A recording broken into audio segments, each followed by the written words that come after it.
Tantor Audio, a division of recorded books, presents Rate of Climb, thrilling personal reminiscences from a fighter pilot and leader, by Air Commodore Rick Peacock-Edwards, CBE, AFC, narrated by James Cameron Stewart. Forward. Rick Peacock-Edwards has been a great friend since the heady days when we were both flying the Lightning, and our paths have crossed frequently throughout our respective careers in the Royal Air Force, both No. 11 Group Commanders at the same time in our careers. Rick has seen more than most in his aviation career, both inside and outside of the service, and this book brings those experiences into sharp relief. The son of a Battle of Britain pilot, flying was obviously in his veins from a very young age, and from his early education in South Africa to joining the RAF, one can already see the drive that eventually took him to high rank.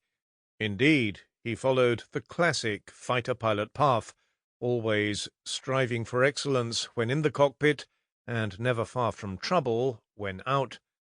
Importantly, as you move through his career in such iconic aircraft as the Lightning, Gnat, Phantom, and Tornado, Rick has highlighted candidly not only the wonderful camaraderie and fun that we all had, but the stresses and strains that inevitably beset any large organization.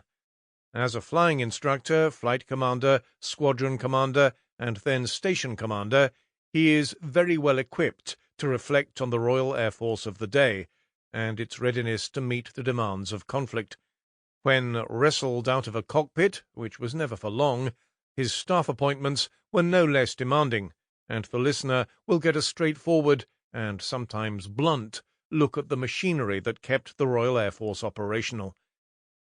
Latterly, he took up the position of Inspector of Flight Safety for the RAF, an independent position in which he reported directly to the Chief of the Air Staff. This vitally important position laid responsibility on him for the overall safety protocols and mechanisms that allowed the RAF to complete the operational mission in the safest manner possible. Many would have treated operations and safety as mutually incompatible, but Rick managed to move forward both very effectively in his normal, pragmatic fashion. His involvement with flight safety opened many doors, such that many years after his retirement he is still very active in the promotion and management of aviation safety. Indeed, his post-RAF career has been, in many ways, no less interesting than his time in the service. He has filled director and managing director positions. He had a very successful year as master of the Honourable Company of Air Pilots, and still in 2019 he is patron, president, chairman or vice-chairman of a dozen or so organisations. In particular, I know that he takes great pleasure from his association with the RAF Club in London and his involvement with air displays. However, a short foreword cannot do full justice to the breadth and scope of the very many activities and positions in which Rick Peacock-Edwards has been involved. Suffice to say, he brings much colour to all of these activities, as much as you will gain from learning about the spills and thrills of flying some of the most exciting aircraft of his generation.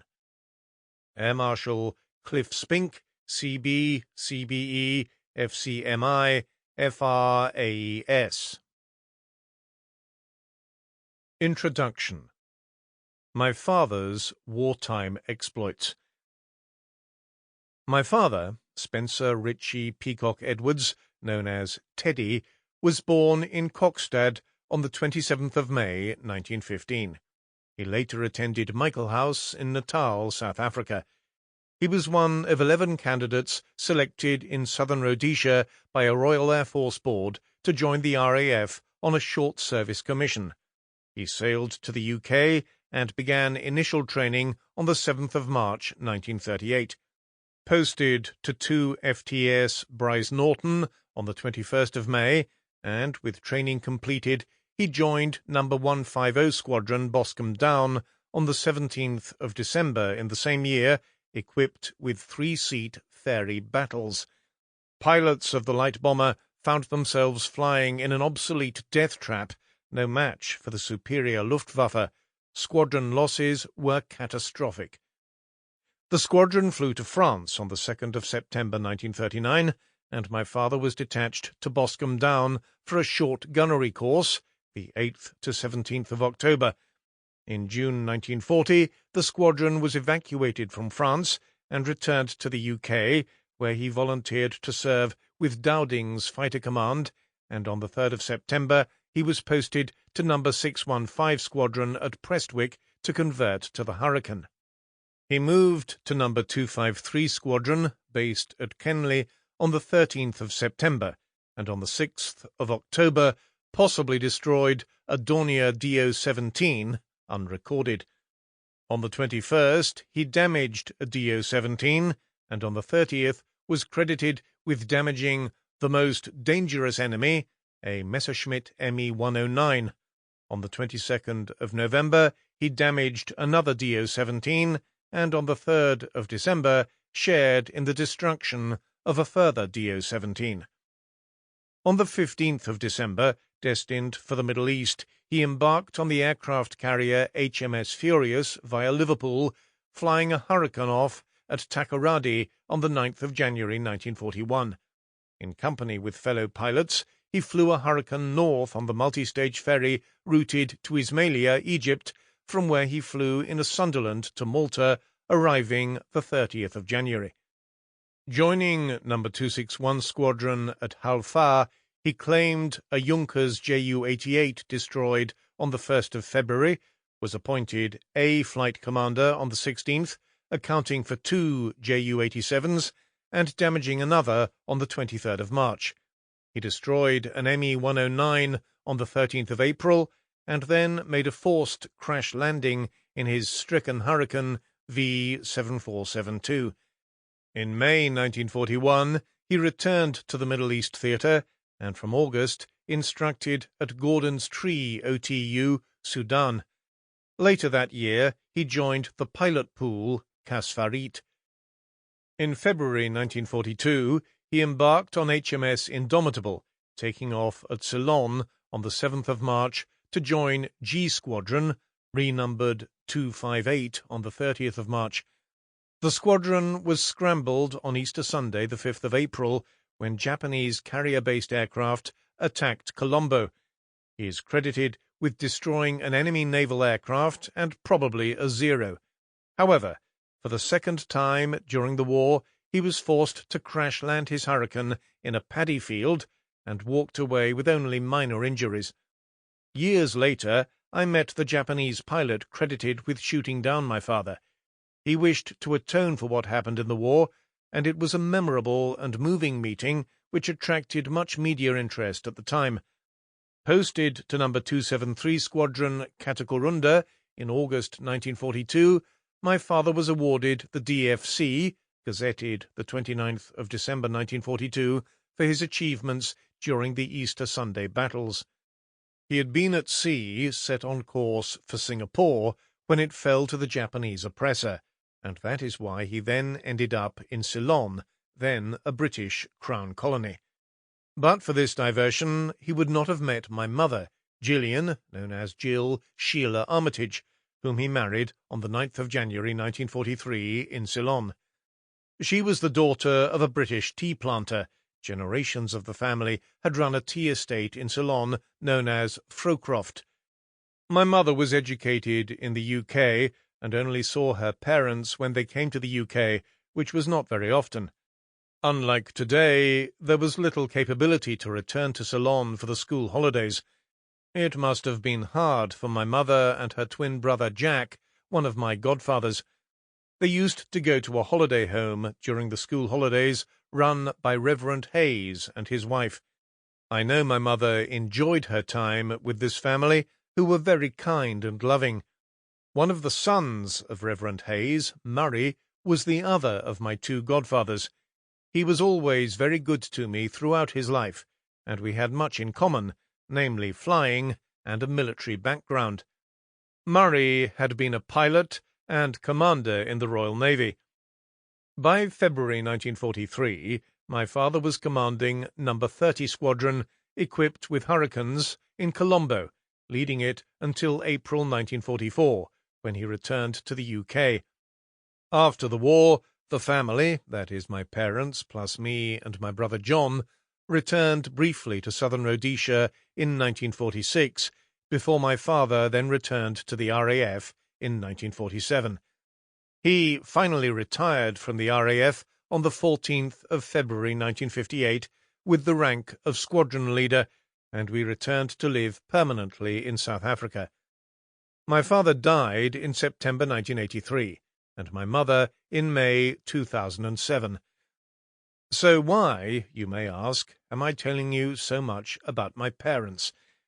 My father and his fellow Battle of Britain pilots were my heroes as a child, and remain my heroes to this day. Their way of life has driven my way of life, and continues to do so, and I feel that telling you about my father's flying career / exploits will help you understand my own feelings.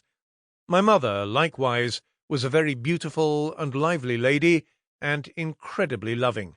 She also liked a good party, and has equally played a major and influential part in my life. Chapter 1.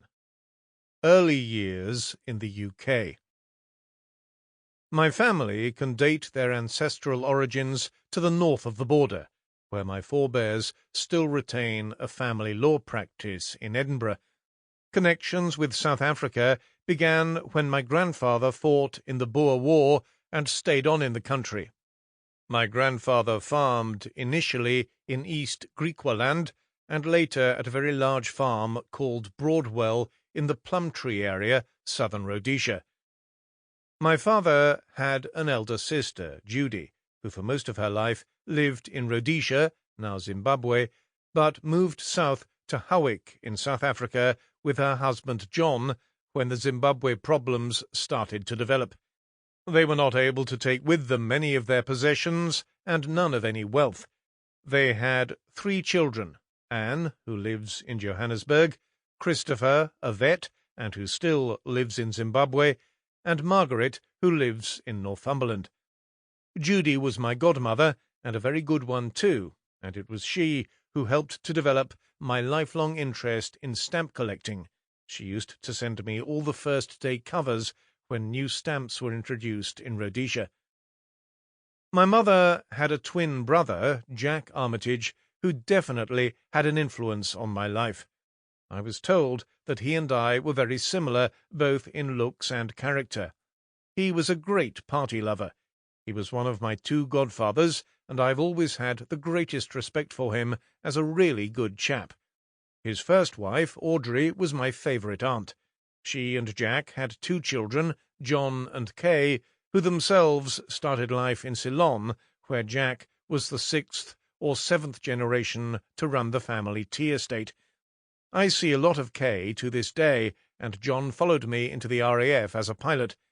Unfortunately, his very promising career was cruelly cut short when he was killed in a Canberra flying accident on the 3rd of May, 1977. He, too, is greatly missed. I can well remember being told, when others discovered that John was a relative, "John Armitage is your cousin? But he is so couth. How can he be your cousin?" I am not sure how to take that one. My other cousin, Kay, who I gave away at her wedding in September 1977, lives very close to me in Berkshire, and I am godfather to her son, John. Richard really is a model baby, always happy and contented. He adores his bath, and kicks and splashes the water, making the nursery floor look like a miniature flood. He is a perfect picture of babyhood. This is a quotation from my nanny's diary. She looked after me and my 2 brothers, John and Michael. She was a highly qualified, English, and very professional lady, a caring and lovely person, whom the three of us remembered with great affection. She was very much a part of the family, and she also had an excellent rapport with my parents.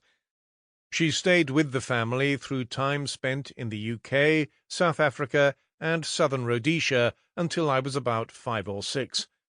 After she left, we remained in close touch, and the last time that we met was in 1982, when my son Ian was christened, in the same robes in which I was christened. She died shortly after that event. However, in 2015, an amazing coincidence happened. A very good friend of mine, who was Lieutenant Governor of Guernsey, Air Marshal Peter Walker, very sadly and suddenly died, aged just 65. I went to his funeral in the RAF Church St. Clement Danes, and then to the reception of the RAF Club afterwards in Piccadilly, where there was a package waiting for me. I picked it up, but did not open it until I got home, and in it was a book. First of all, there was a note from the office of His Excellency the Lieutenant Governor of Guernsey. Then there was a letter from this lady, who obviously had the same nanny as me, as did her mother. She lived in Guernsey, knew Peter Walker, and asked if he knew me. He did, we were good friends, and asked if he could convey the diary. Very sadly, he was unable to deliver the diary personally, but his wife Linda left it for me at the club. I opened it, and what a surprise! It was really the story of my first 6 months in this world, in a report kept by my nanny. It was the first time that I even knew that the diary existed at age 70. The world is full of surprises. All I can say is that I was the perfect baby, or at least that is the way I was described. Actually, my mother always used to tell me that I was a very good child until I was about 8. I am the eldest of 3 brothers, with an age difference of 3¼ years between us. We were always close, very close, and have been throughout our lives. My middle brother John, known as Johnny, is 15 months younger than me, and like me, he was educated at Michael House and went on to attend the University of the Witwatersrand in Johannesburg. As I have already said, Johnny and I were close, but there was always a love-hate relationship that existed between us, and at times we fought like hell, often arguing for the sake of arguing, particularly when our wives were present. They would ask, "What are you two arguing about? You are saying exactly the same thing." In a bit of a roller-coaster life, John was always an entrepreneur. In this capacity, he sometimes took risks, he made money, and he lost money. He passed away in 2015, and he is missed. He was a dedicated family man who loved life and people, and he was well supported by his lovely wife, Fran, herself the daughter of another Ceylon tea planter. They have 3 daughters. Michael, known as Mike, is my youngest brother, 2 years younger than John. He too attended Michael House and went on to Natal University to study economics. Mike, after spending most of his working life in Johannesburg, now lives in the Cape with his wife Di. He is a solid character who learned much from the mistakes of his 2 elder brothers. He retired as the chief executive of the South African Forestry Association. Mike has a son and daughter from his first marriage to Bobby, plus a stepson, James. We boys had a very happy family life, and, from my perspective, an upbringing that can be divided into 2 phases, one in the UK and the other in South Africa. Until I was aged 12, we seemed to be moving house often, especially whilst my father was still serving in the RAF. I was born in Maidstone on the 27th of January 1945, when my parents were living in Kent. My brother John was also born in Maidstone. By the time I was 2 years old, we had lived in both the UK and southern Rhodesia. We had travelled to and from South Africa by Union Castle ship, the Athlone Castle, I recall.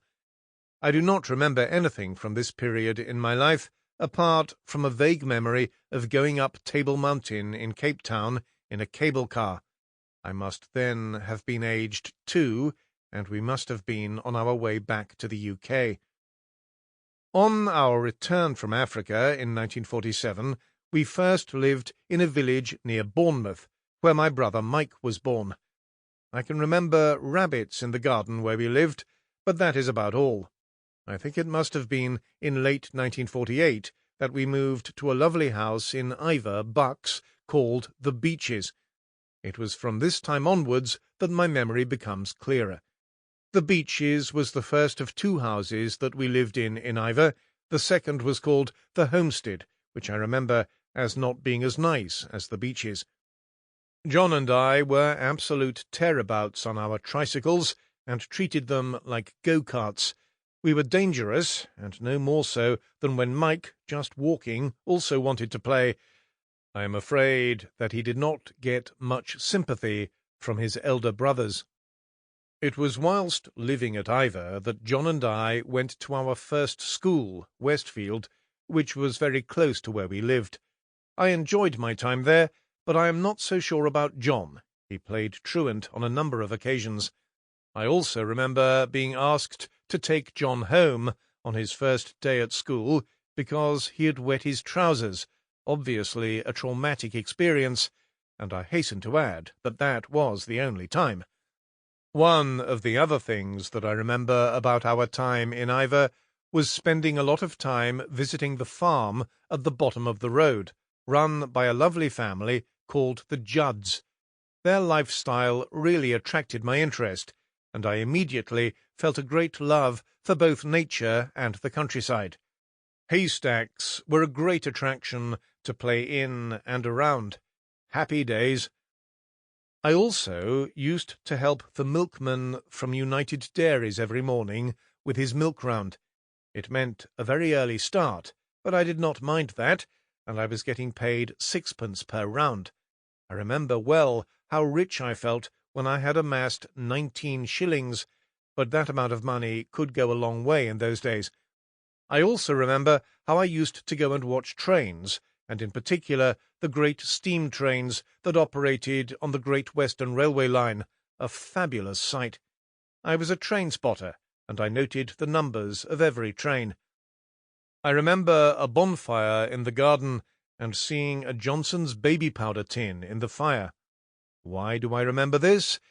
Because I tried to pluck the tin from the fire. What a silly boy. I badly burnt my hand, but lesson learned. Finally, I can remember going with the family to visit some good friends who lived nearby, an army brigadier called Crowdy and his family. I ended up in disgrace when I let his birds out of their cage, never to be seen again. I went on from nursery to a prep school called Long Close in Upton Road, Slough. The school was housed in a very large old house with views towards Windsor Castle. Initially I went as a day boy, but not for very long, because my parents moved to Wilmslow in Cheshire, and I became a boarder for the first time at just 7 years old. John had joined me at Long Close by this time, and he was boarding at age 6. There weren't many boarders at the school, and we all lived in one dormitory. I remember pillow fights, walks to church on Sundays, and playing in the grounds of the school, in particular at weekends. In the summer, there was a nice swimming pool to occupy our time. By the time I was 7, I had become an accomplished swimmer, and I was winning everything at both swimming and diving. However, one weekend I dived into the swimming pool at Long Close and hit my head on the bottom of the pool. Apart from giving me a big shock, and I can't remember whether or not I knocked myself out, for a number of years after that event I lost my nerve when it came to diving, with the notable exception of doing racing dives at the start of swimming races. I remained unbeatable in the pool. I remember being generally happy at Long Close, but I also remember feeling homesick at the start of each term. School is not the same as home. John was the same, and I know that my mother found it all a very traumatic experience. She always hated her boys being away from home. Holiday time was also very special, always, and not just because we were at home, but also because, usually, several times per year, we would go to Jersey, where my maternal grandparents lived.